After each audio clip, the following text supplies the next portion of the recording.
Hello, my name is Alicia. Today I'll be describing the relationships among matter, atoms, and compounds. First, I'm just going to explain what matter is. Matter is basically anything that takes up space and is made out of tiny particles called atoms. Here I have a concept map where it says matter in the middle, anything that has mass and volume. Here I have a few examples and we're going to talk about air.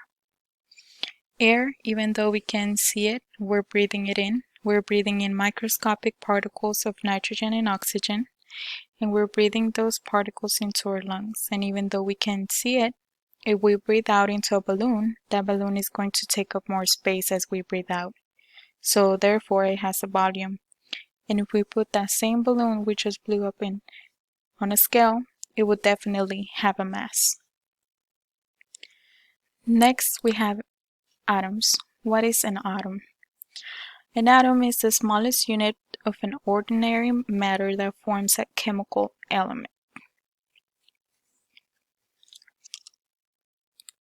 Next, we have compounds. What is a compound? Compounds are chemical combinations of elements. And sometimes we might not realize it, but we are familiar with many compounds. For example, here.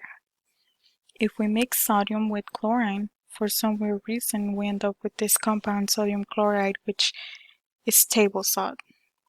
Quite interesting to think about what we're putting in our body is just this metal and toxic chlorine becoming something that is essential in our life. An explanation of overall my question, which was describing the relationships among these three things, is all elements and compounds, all matter in fact, are composed of atoms in a compound. There are two or more different types of atoms present that are chemically bound. Here we have my references and